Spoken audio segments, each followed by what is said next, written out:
Goku said, "Power comes in response to a need, not a desire. You have to create that need." Goku also said, "The ocean is so salty because everyone pees in it. Picking apples and mining diamonds while Gohan is kidnapped, and there is not an ounce of remorse in my body." The top 2 negative things people are saying is that you can't play it with mouse and keyboard because of the game prompts being for Gamapid, and it's locked at 1080p. A lot of salty kids here throwing fits. Understand, I don't really care about your opinion, and the only time you're wasting is your own. Also, to the guy who went through every screenshot I've ever posted of No Man's Sky, mostly purple space, who threatened and attacked me on something like 11 pictures, go get help, my guy. To sit in your chair and rage at 1 AM at that capacity is so sad, and you clearly need to get some psychological evaluation and help with whatever is going on that makes you act this way.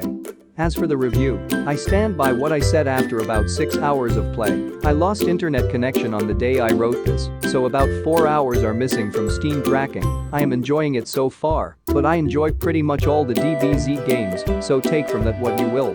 It kind of reminds me of some of the PS2 offerings, but a little simpler, and with an open world, really just big map areas to explore instead of a map with icons.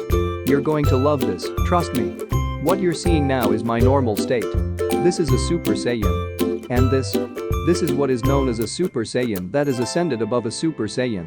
Or, you could just call this a Super Saiyan 2.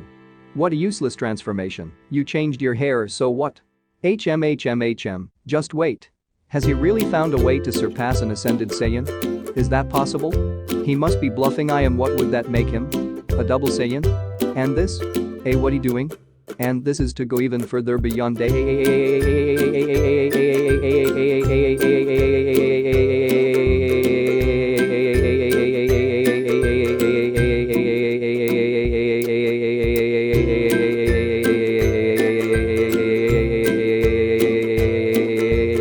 No, stop it, Goku. If you do this now, it will drain away all the time you have left on Earth. And I say you need every second of it as it is. Remember the Dragon Ball Z game you and your friends fantasized about when you were a kid? Well, here it is. Not a fighting game. Don't compare it to Tenkaichi or Xenoverse, because it's not even the same genre. It's an RPG with a semi-open world and some pretty neat but kinda simple combat once you get to grips with it. It's not groundbreaking, and it's not Tenkaichi 4, so folks can just cool off. But what it is a really enjoyable trip through the DBZ story, told better than ever before, in game format, anyways. It's rich and deep and pretty as all hell, and I love it for what it is. Best moment when Goku go and then get big strong. The definitive Dragon Ball Z game. A must-have for all fans. I am currently playing on a Steam controller and it is wonderful. I've been playing this game non-stop since its release, logged 80 hours so far, just finished the game, beat Kid Buu, and here are my thoughts. Pros? Gameplay is engaging enough to keep an interest. Graphics are fresh, and Unreal Engine does a great job at recreating the anime. The storytelling is very accurate and makes the player feel as if they are living through the anime. Lots of content. Cons? Whilst gameplay is engaging, it can get repetitive quickly. There are numerous things to do, however, they can feel arduous to do as most side quests are either killing things or fetching items. Overall, I think the game is great and would definitely recommend it to other people. It's definitely the best Dragon Ball game I've played and has been the game I've been waiting over 20 years for. Completely unplayable if you're using mouse and keyboard button prompts or only for PS and Xbox, so good luck. Okay, I don't believe this game. I was really enjoying the main character, his name is Gako or something like that, and in less than 2 hours in, he just dies to the first boss. I was wild, so I uninstalled it, never playing again. Happy to have a DBZ RPG like this again, but as much as I want to give into hype, this game has way too many issues for me to recommend it. My biggest issue so far is how little depth there is to any gameplay mechanics. 1. Combat is super linear, mostly just spamming special attacks because everything breaks out of close range attacks, and it's super punishing to try anything else. Even low-level trash enemies, too. Flying should be fun, but it's just lame and feels awkward, no sign of it ever improving either as you get stronger. 3. All the mini-games so far have been extremely disappointing, mainly just click a button, see a cutscene. 4. They were extremely lazy with monologues in this game. The amount of times I've heard Gohan repeat himself, I think I can handle this. Every time I get near the endless spawn of trash mobs on the map I hear it again.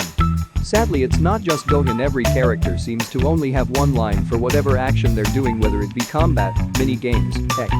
You're going to hear the exact same dialogue over and over and over.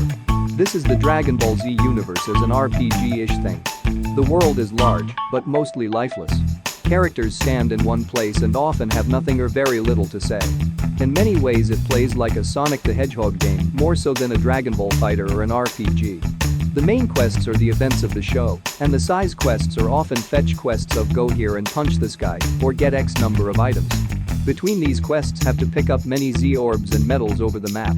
This is to increase existing abilities and to unlock new abilities. This mechanic terribly detracts from the experience. It gives it a grinding 3D Sonic Superman 64 ring stage feel. Where the game excels is that it gets the spirit of events in the story as they did on the show, as the boss fights are very colorful and visually engaging. However, the fighting is just dull, 7 hours in, and it is either boss battles that consist of punch, character super, support character super, charge, dodge, repeat. Or the same one robot model and punch, special, charge maybe dodge, repeat. It is a beautiful world, and it is great at showing the story. As a game it is repetitive and dull. This game is a poor RPG, sure, it's fun to replay the Dragon Ball Z story, and the boss fights are pretty awesome. But everything in between is not. The roaming is clunky, flying height adjustment being restricted to up and down feels unrewarding. The orb gathering makes no sense and is useless as you get way more orbs than you need from completing story missions. The food buff system is useless. The majority of the foods give insignificant buffs, and the durations range in 3 to 15 minutes. The feature can be entirely disregarded. The difficulty is not adjustable, and the game is not challenging. Every side quest is identical.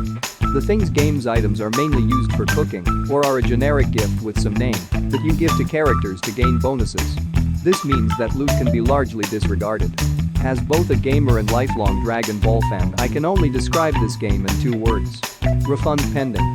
As a lifelong Dragon Ball fan and a huge mark for the Dragon Ball games, I'm trying my hardest to like this game, but if this game didn't have a Dragon Ball skin on it, I would have probably stopped playing it after an hour at most. Verdict: I took my rose-tinted glasses off when nearing the end of the cell stage and realized I just wasted nearly 2 days on this thing. I always wanted a good 3D open-world Dragon Ball RPG since playing the legacy of Goku games when I was a kid, but this isn't the one. If you're a Dragon Ball fan, picture this game with a different skin and see if it still appeals to you.